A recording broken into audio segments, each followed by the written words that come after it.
Hey everyone, my name's Helen. Welcome to my channel. In this video, I'm going to talk about my 5 favorite shampoos for damaged hair. But first, I thought a little story time. So if you just want to jump right into the shampoos, I'm going to put a timestamp here, which says when it's going to start. And also down below in the description box, I'm just going to list off the shampoos and you can just like hop around if that's what you want to do.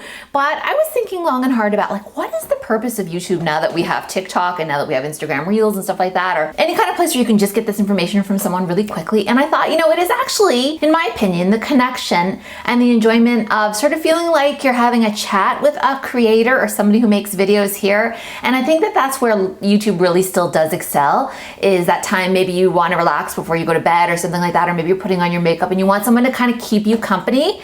I still feel that Instagram and TikTok can't really keep you company, but YouTube can. So with that in mind, I thought I would do a little bit of a chat, preamble, whatever you want to call it beforehand, but I totally get it. If you want to skip ahead, no hurt feelings. So I'm sitting here in my very best Zara fake Chanel jacket. Let me show it to you a little bit here. It's got these kind of cool patch pockets as well. So let me tell you the story about how I came to own this garment. And boy, was it a wild ride, but I gotta say, in the interest in sort of getting away from fast fashion, I know Zara is fast fashion, the epitome of fast fashion. I still will buy fast fashion pieces, but I'm trying now, if it's something that's sort of, I don't know, more expensive as this jacket was. It wasn't that expensive. It was like maybe 80 Canadian dollars, which is maybe, I don't know, my guess would be like 60-ish US dollars. It's an older piece, and I actually had to find it secondhand. And boy, the wild ride I went on, but it was so worth it. So let me tell you what ended up happening. Gosh, I love it so much. It's got these beautiful buttons and it's actually 100% cotton, which is wild. I can't really wear tweed often because it often has a lot of wool in it, which I find too itchy around the neck, or oftentimes it has like polyester, which is for, you know, different polyester type reasons.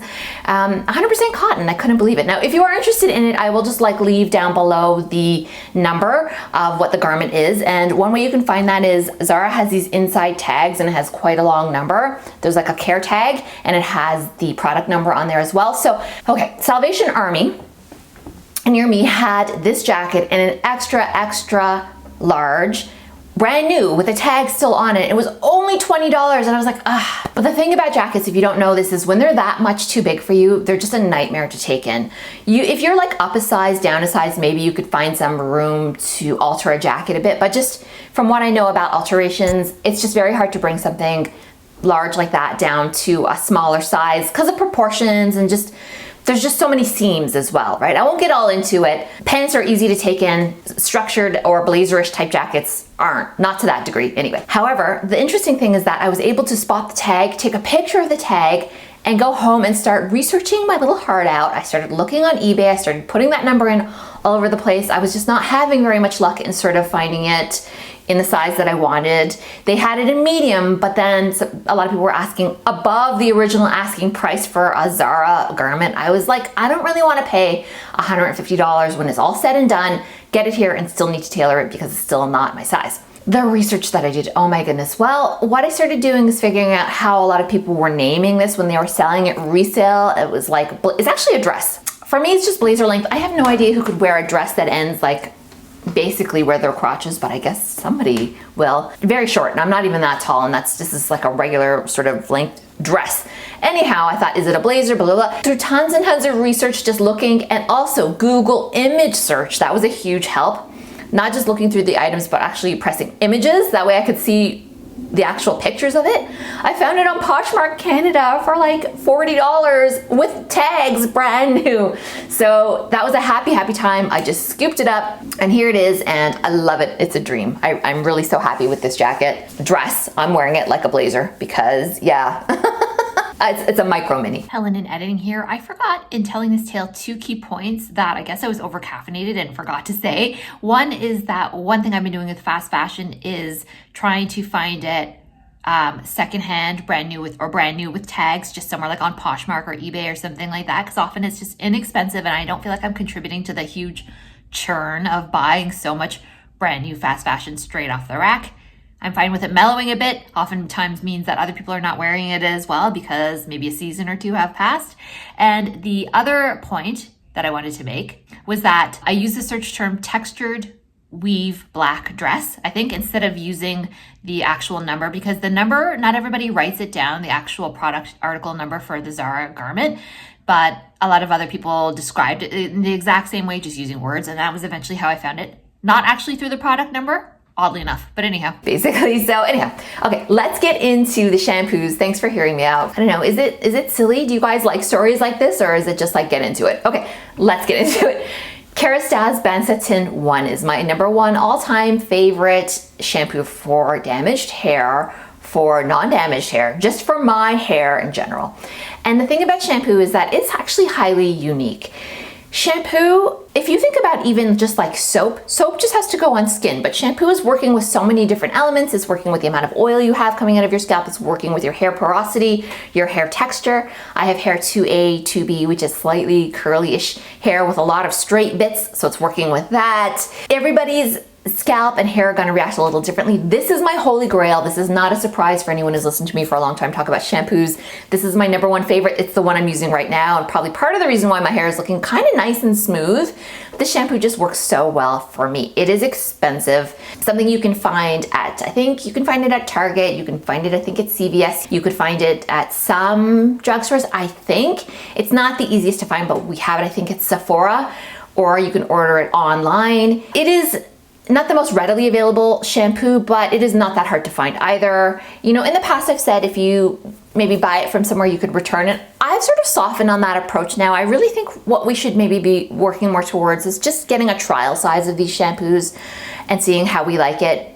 Because here's the thing, what I've learned is that when you return a high-end shampoo, or any shampoo really, to your like the Sephoras of the world, Ulta, those kind of places, they just dump it out if you don't end up using it. I feel like that's such a waste for shampoo, and I feel terrible about recommending that because it's just such a waste of product and plastic. I feel like if you get the trial size and you don't like it, you probably have a girlfriend you can pass it off to, or boyfriend or friend. It's just a small amount, or if you just don't really love it, you could still just live with it when you take it on vacation, that sort of thing. But I just feel bad now recommending to buy a whole expensive thing and then returning it. And yes, it's great that you'll get your money back, but on the other hand, what a waste of plastic.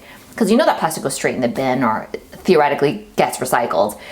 So yeah, still my #1 favorite shampoo. It's the one I always go back to when I'm sort of in between testing to sort of restore my hair. And it just leaves my hair feeling soft and as best as it can be, even after the years of testing all these kinds of different products. Still my holy grail. Still my holy grail after all this time. So here's another shampoo I don't hear very much about. I think is just lovely, and one that I recommend to people who are kind of wanting to dip a toe in the sort of luxury hair care market. They are maybe don't have a lot of hair, they're dealing with hair thinning, and it's not a hair thinning shampoo or anything like that. I just find it's nice and gentle, smells nice and light, does what it says it's supposed to do, which is clean your hair but not overstrip it, and that is OUAI Fine Hair Formulation shampoo. And I think that you could use this even if you don't have fine hair. I mean, a lot of times this stuff is kind of marketing-ish. And I think the point of this one is just that it's light. That's why it's called this, and that it won't add a lot of heaviness to your hair. So I think that I could recommend this shampoo pretty well to probably pretty much anyone who doesn't have too oily or too thick hair. It's just really nice, light, smells great. Again, readily available at Sephora.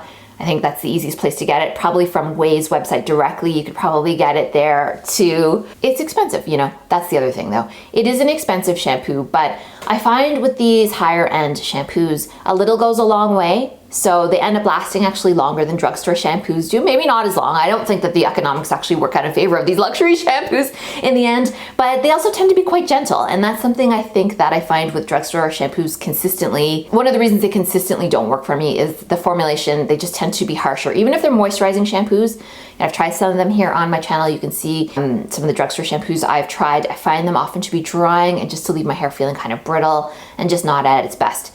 Is it marketing? Is it just you want to believe? Is it like a placebo effect? I don't exactly know. I'm just talking about having tried them out, what I find works well. I just really like OUAI's Fine Hair Shampoo, and the conditioner is lovely as well. This is when you can buy the shampoo and conditioner, and I think that you'll probably like them. That's my guess. Here's a drugstore shampoo. This is the only drugstore shampoo on my list, and it is L'Oreal's EVERPURE Lotus formulation, which is a volumizing shampoo. Comes with a conditioner. The conditioner is quite nice, and the shampoo is pretty good too. It's volumizing, and this is for color-treated hair. And you'll find if you have hair damage in general, you can pick out color-treated shampoos unless they have like a color added in to try and enhance the brown or sort of enhance the blonde tones of your hair. Just a general shampoo or conditioner for color-treated hair actually is fine for pretty much anybody to use.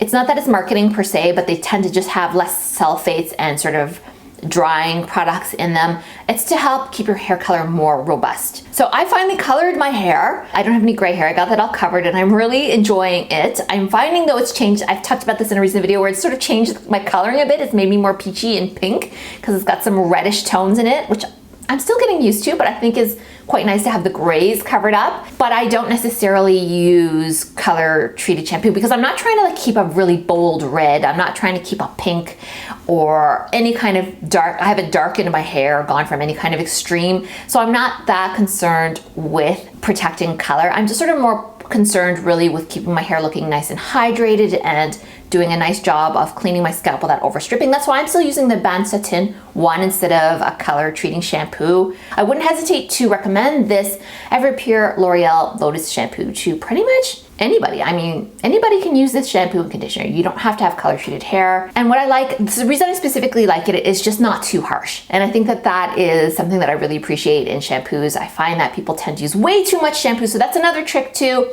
If you buy this one or if you buy the ones that I've mentioned, try and sort of minimize how much you use. You might find that your hair is actually feels much less damage when you don't over wash it and you don't go to crazy high level of suds in your hair. You actually don't need that much suds to clean your hair. Next shampoo that I really like, and I'm actually considering repurchasing now because, as I said, I have colored my hair, and even though the BAIN SATIN one from KERASTASE is working really well, I just remember how much I like the shampoo, and that's PUREOLOGY's Strength Cure shampoo. It comes in a blue bottle. It is sort of a mid-price. It's not a cheap shampoo. It's not a super expensive shampoo either. This is for color-treated hair, and I had used it when my hair wasn't color-treated. What I loved was that it was an opaque formula and it left quite a bit of moisturizing effect in my hair despite being a protein shampoo.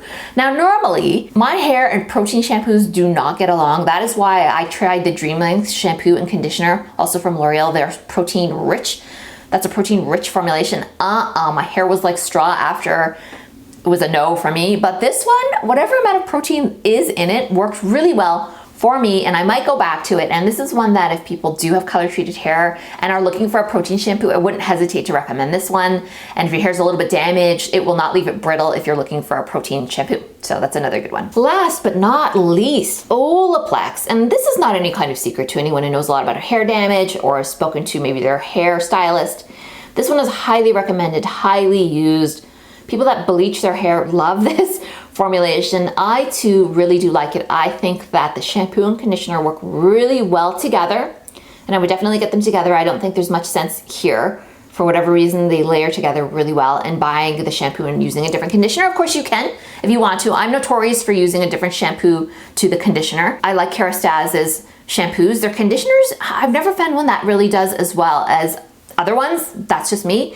But the Olaplex shampoo and conditioner here are a system and they work really well together. Now, Olaplex was in the news very recently. I don't know if you are up to date on this scandal, but their fragrance that they used to use, I can't remember the name of it. It starts with Lanil or something like that. I will write the name down here. This fragrance is a substance that is now banned in the EU for reproductive issues. You know, it can cause, it's reprotoxic, I think is the word. And I will link up an entire article if you want to read more about the whole scandal and what they've done to reformulate. It's interesting because Olaplex, the one thing I hate about it actually is the scent. I find it so clingy and floral and strong, especially if you use the whole system. It really does linger. It really does work well, but ooh, it is like you're wearing a floral bouquet in your hair. I can live with it for the amount of good that it seems to do to my hair, but just in general, it's really heavily fragranced. So maybe at their reformulation, they'll rethink how heavily it is scented, because I think a lot of people are turned off by the scent. I'm not the only person. In the article I'll link below, the writer of that mentions also that they really don't like the scent, is that they're one off-putting thing about this.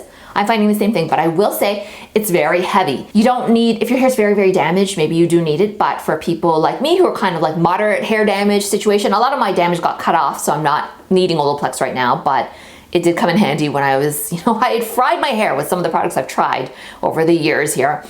Olaplex did a great job, so I'm not returning to it right now. If you do use it though, I would say maybe you don't need to use it a ton, just it could be a once in a while thing, and maybe consider also getting the small sizes. You don't need to necessarily get the big bottles of it. I found the small sizes last me an awful long time, because I was mixing in with other things and I wasn't using it all the time. All right, that's my roundup of 5 shampoos that I really, really love for damaged hair. What is the shampoo that you like right now? Let us know down below, and your hair type. I think it's always interesting for us to look at these and sort of compare and contrast. I like to get new ideas too, so go ahead and leave that there if you are in the mood to leave a comment. And we're gonna end it off here. Thanks so much for hanging out with me here. We'll see you on the next video.